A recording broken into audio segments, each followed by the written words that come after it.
Well, I loved being outside, and I loved having the space to run around and play as a kid. I loved looking out from the second story of my house and looking over our trees and thinking, you know, we own this is ours, we can do what we want with it. My first job on the farm was thinning, and I was about 14 years old, and I remember we had a bunch of older kids come in and help us thin, so my mom thought it'd be good to get me started early so I'd be good and productive by the time I matured. But I remember making it 2 days before she fired me. From what I'm learning in class, I think that genetic research in the apple industry and other fruit industries is going to be huge. I think it's going to revolutionize how we can grow and the ability that we have to grow and the amount we can produce. And I'm really excited to see where it's going to go in the next 5-10 years even.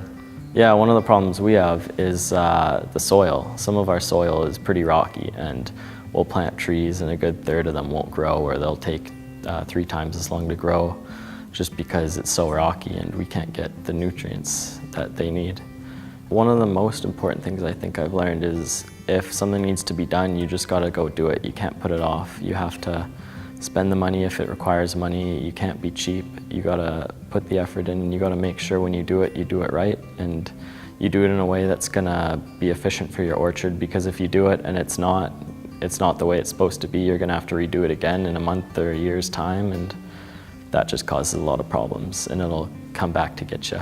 If you're gonna go into agriculture, I kind of touched on this earlier, it's important to know how trees work, and it's important to know how life works, and it's important to know how all these things correlate.